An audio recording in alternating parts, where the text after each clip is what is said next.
Good morning student. I am Rajan Jha, assistant professor, Marwari college, Ranchi. आज का यह वीडियो सेमेस्टर 4 के स्टूडेंट्स के लिए है जो CC 10 पेपर के लिए है, इंटरनेशनल इकोनॉमिक्स का।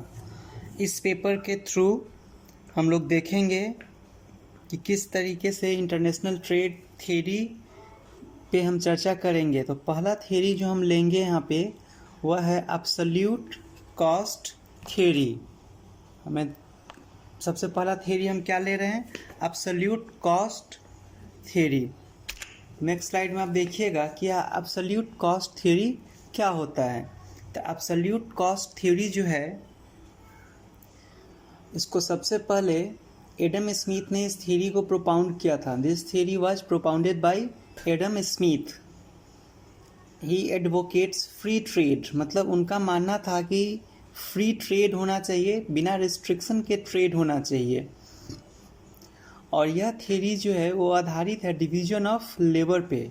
This theory is based on advantage division of labour, मतलब डिवीजन ऑफ लेबर पर यह थ्योरी बेस्ड है।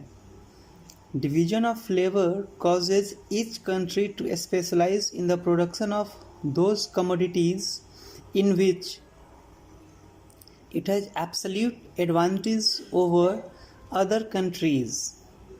मतलब डिवीजन ऑफ लेबर जो है उसी के कारण कोई भी कंट्री अपने आप को किसी एक वस्तु के उत्पादन में स्पेशलाइज करता है, विशेषज्ञता हासिल करता है, और यह दूसरे कंट्री के तुलना में उसको बेनिफिट करता है। मतलब दूसरे कंट्री के तुलना में एक कंट्री किसी एक वस्तु के उत्पादन में विशेषज्ञता हासिल कर लेता है। ये क्यों होता है? डिवीजन ऑफ लेबर के कारण होता है।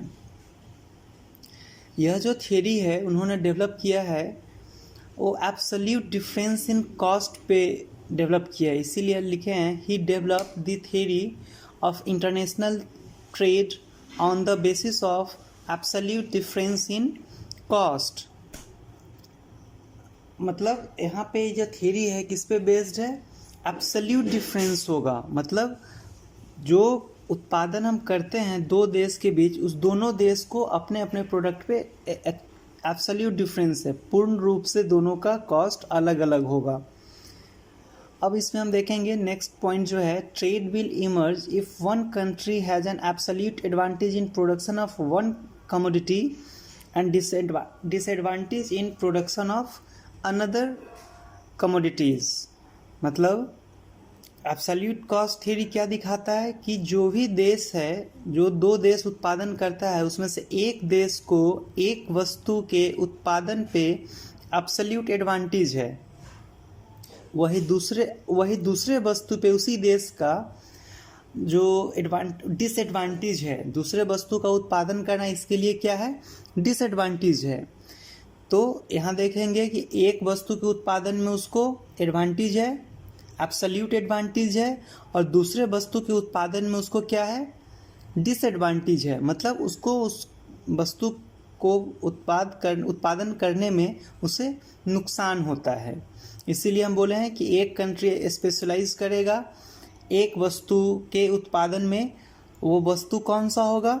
जिस वस्तु में एब्सोल्यूट कॉस्ट एडवांटेज होगा, और दूसरा वस्तु का उत्पादन नहीं करेगा जिसमें इसको एब्सोल्यूट कॉस्ट डिसएडवांटेज होता है। तो इस तरीके से आप देखिएगा कि प्रत्येक देश वो वस्तु एक्सपोर्ट करेगा जिसमें उसको एडवांटेज है, और इंपोर्ट किस वस्तु का करेगा जिसमें इसको डिसएडवांटेज है। तो ये लास्ट पॉइंट जो है हमारा वह क्या दिखाता है कि each country will export that commodity in the production of which it has an absolute cost advantage and import that commodity in which it suffers from an absolute cost disadvantage।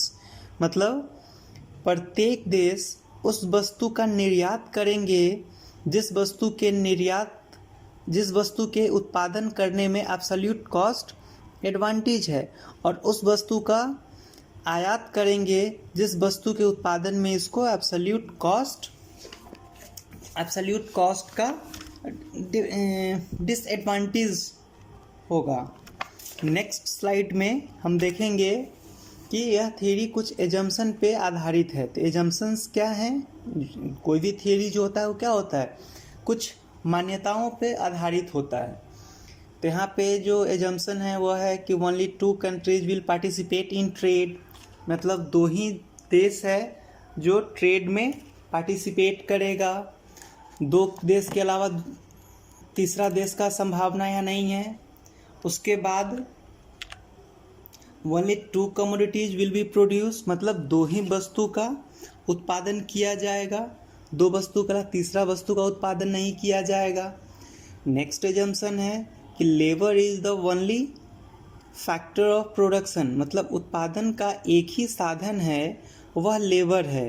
क्योंकि शुरू में ही देखें कि डिवीजन ऑफ लेबर पे based है, फिर भी इन्होंने मान लिया कि सिर्फ लेबर ही एक फैक्टर्स ऑफ प्रोडक्शन है, लेबर के अलावा दूसरा कोई फैक्टर्स ऑफ प्रोडक्शन नहीं है।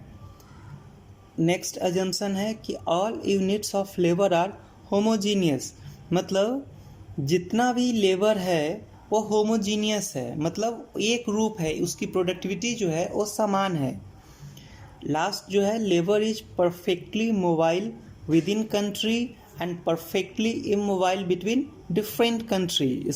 इसका मतलब क्या हुआ कि जो लेबर है वह एक देश में फ्रीली मूव कर सकता है, एक जगह से दूसरे जगह, एक सेक्टर से दूसरे सेक्टर में, एक स्टेट से दूसरे स्टेट में, एक मतलब एक जगह से दूसरे जगह वह आसानी से मूव कर सकता है।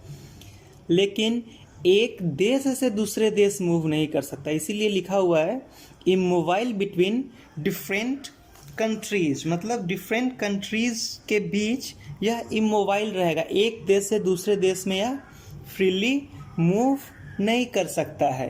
तो यह सब क्या था? इसका एजम्पशन था, जिस एजम्पशन पे यह बेस्ड है। अब हम लोग नेक्स्ट स्लाइड में देखते हैं।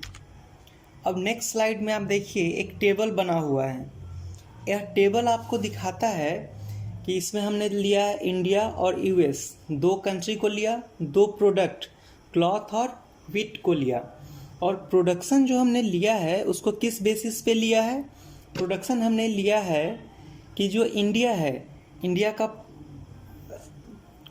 क्लॉथ, अब यहाँ जो दिखा रहा है इसको समझने की ज़रूरत है कि दिखा रहा है कि 1 यूनिट क्लॉथ को उत्पादित करने के लिए 10 यूनिट लेबर लग रहा है, यहाँ इसका ये मतलब है। और 1 यूनिट व्हीट को प्रोड्यूस करने के लिए 5 यूनिट लेबर लग रहा है इंडिया में। यूएस में इसका अपोजिट है, इसका उल्टा हो रहा है। यूएस में क्या हो रहा है कि 1 यूनिट क्लॉथ के उत्पादन के लिए 5 यूनिट लेबर लग रहा है और 1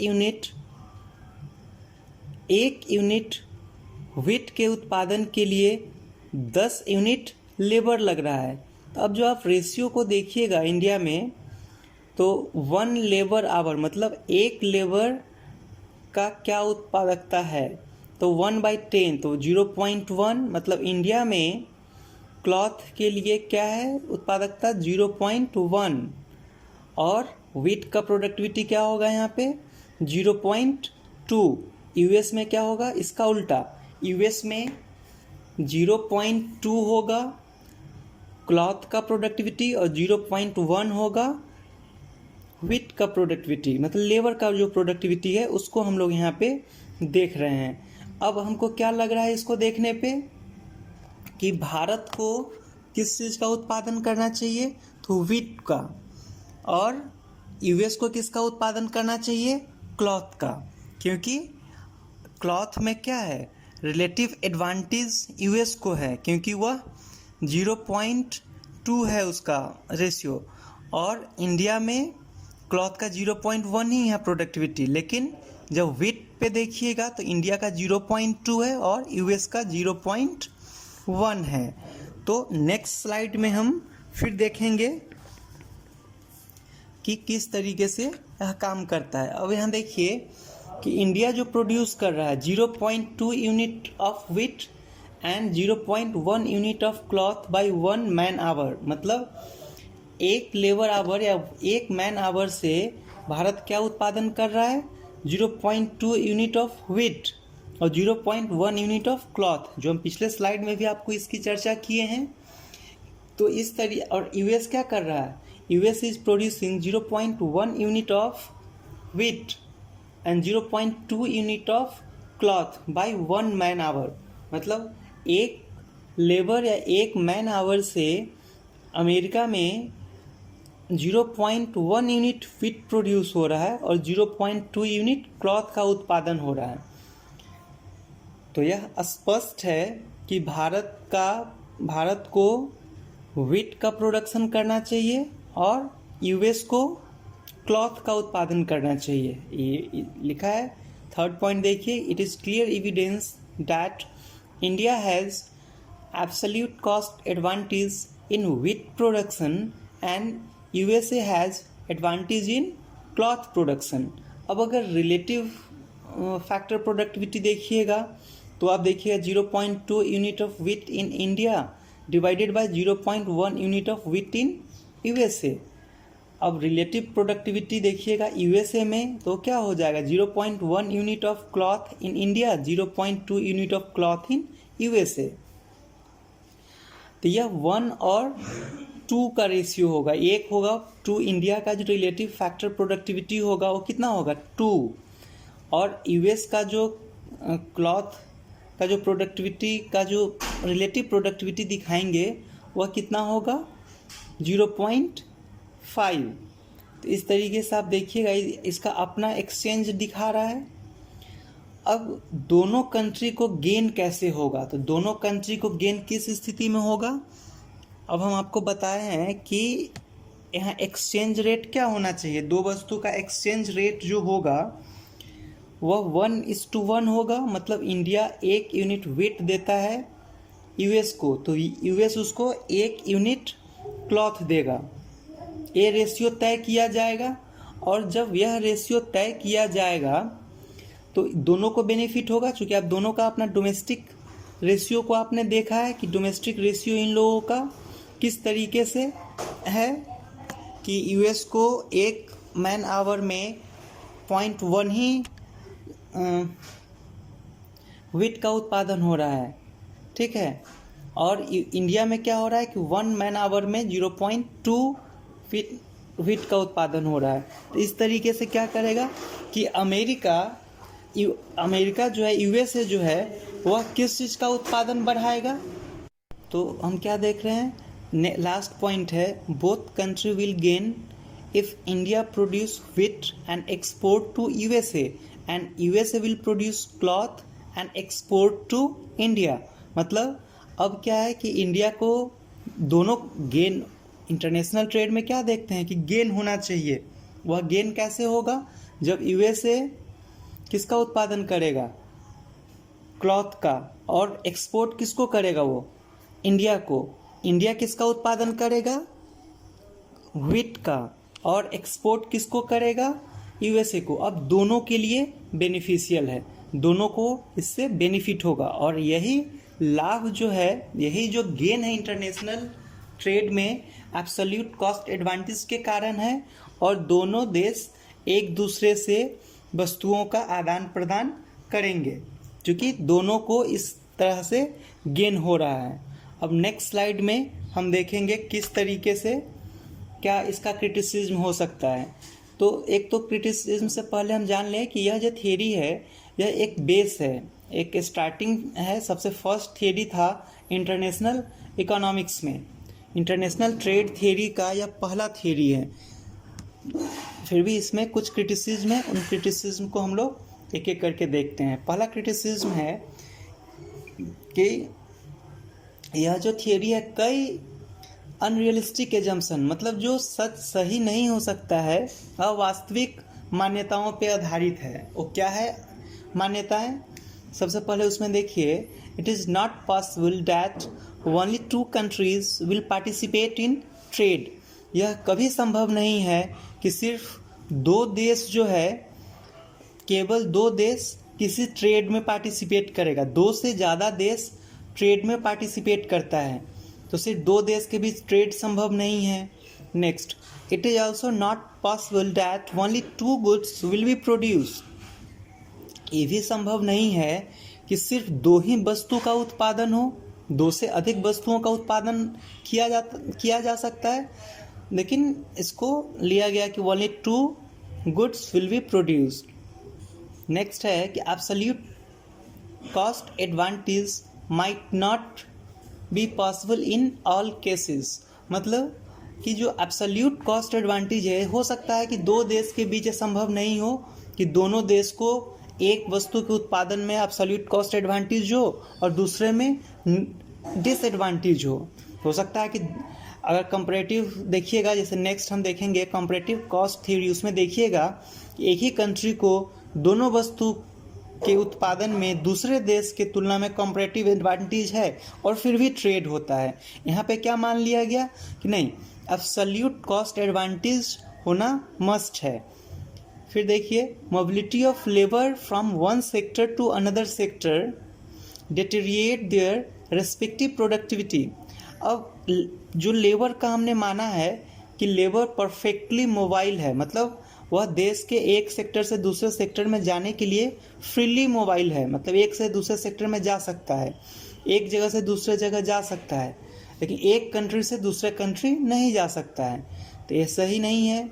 एक तो सबसे पहले क्या होगा कि लेबर अगर एक सेक्टर से दूसरे सेक्टर में जाता है तो उसकी उत्पादकता कम जाएगी। जैसे अगर इंडिया की बात करें, अगर हम क्लॉथ इंडस्ट्री में काम करने वाले लेबर को अगर हम व्हीट के प्रोडक्शन में लगा दें तो क्या वह उसी क्षमता से काम करेगा जिस उत्पादकता के साथ वह काम कर रहा था क्लॉथ सेक्टर में? नहीं होगा। इसी तरीके से अगर यूएस में जो लेबर व्हीट के प्रोडक्शन में था शामिल, क्या उसको अगर ट्रांसफ़र कर दिया जाएगा क्लॉथ के सेक्टर में तो क्या वह सेम प्रोडक्टिविटी से काम करेगा? नहीं करेगा। तो इसलिए हम देखते हैं कि ये जो लेबर को अगर आप एक सेक्टर से दूसरे सेक्टर में ले जाते हैं तो वह उसका जो काम करने की क्षमता है, जो प्रोडक्टिविटी है, वो डिटेरिएट करता है, वो कम जाता है। लास्ट है, labour is not only factor of production. इस बात को भी ध्यान रखना है कि उत्पादन के साधन में सिर्फ लेबर ही नहीं है, लेबर के अलावा बहुत सारे फैक्टर्स ऑफ प्रोडक्शन होते हैं जिसके बिना उत्पादन संभव नहीं है। तो यह सब क्रिटिसिज्म था। Thank you.